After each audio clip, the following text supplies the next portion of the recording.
요즘 떼를 지어 날아다니는 러브버그 때문에 사람들 불편이 커지고 있다는 소식 전해드렸습니다. 앞으로 일주일이 고비가 될 걸로 보이는데요. 지금부턴 이게 대체 왜 나타난 거고 잡을 방법은 없는 건지 종합적으로 짚어보겠습니다.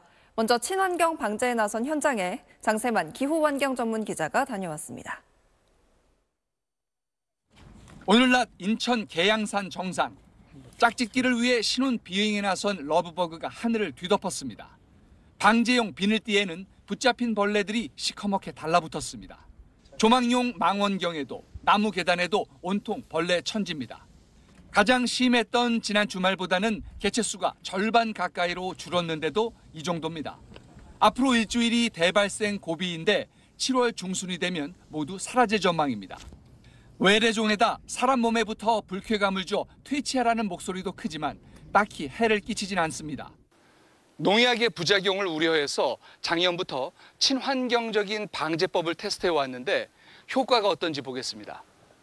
북한산 자락에 설치한 포집장치, 장미꽃 향기가 러브버그를 유인한다는 미국 사례를 참고해 올해 처음 설치했는데 효과는 기대 이하였습니다.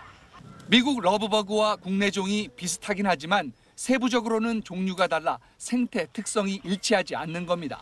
종 간 특이성에서 얘네들을 유인하는 그런 성분이 좀 달라서 그런 현상이 나타나지 않았을까 좀 분석을 해보고요. 다른 또 유인 물질이라든가 어떤 페로몬 개발을 통한 야간 시간대 불빛으로 유인하는 장치는 그래도 효과가 있었는데 다른 곤충들까지 뒤섞여 잡힌다는 게 단점입니다.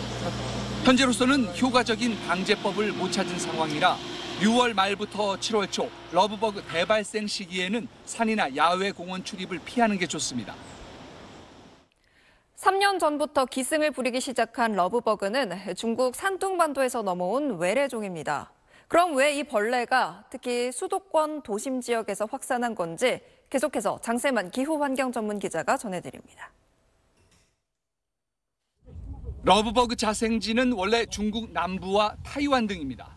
하지만 국내 유입종은 이보다 훨씬 북쪽인 중국 산둥반도에서 넘어온 종류로 드러났습니다. 기후변화 탓에 러브버그도 북상을 거듭하며 우리나라에까지 온 겁니다. 선박에 묻어 인천항으로 들어오는 바람에 인천과 서울 서쪽이 주요 발생지가 됐습니다. 중국 러브버그가 지속적으로 유입됐다기보다는 일시적으로 들어왔던 게 국내에서 자체 번식을 거쳐서 세력이 커진 걸로 추정됩니다. 유전적 다양성을 비교를 해보니까 여러 번 유입된 것이 아니고 초기에 한두 번의 어떤 그 유입 후에 자체적으로 밀도가 좀 증가한 후에 이제와 인천항 검역을 강화하더라도 상황을 되돌리긴 어렵다는 얘기입니다.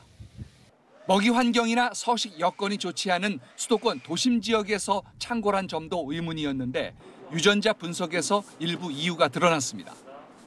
곤충들이 갖고 있는 살충제 저항성 유전자란 게 있는데 국내 러브버그의 경우 일반 곤충보다 더 많은 128개가 확인됐습니다. 원래 살충제에 대한 저항성이 있는 그런 품종이 한국에 유입이 된 걸로 보이고요. 그러다 보니까 살충제를 어느 정도 사용하는 환경인 서울이나 경기권 같은 민가 주변에 있는 산 지역에서 잘 살아남아서 정부는 유인 물질을 찾아 포집하려는 노력과 함께 토양에 사는 미생물 중 곤충에게만 병을 일으키는 곰팡이류를 찾아 러브버그 퇴치용 약제로 개발하는 방안도 검토하고 있습니다. SBS 장세만입니다.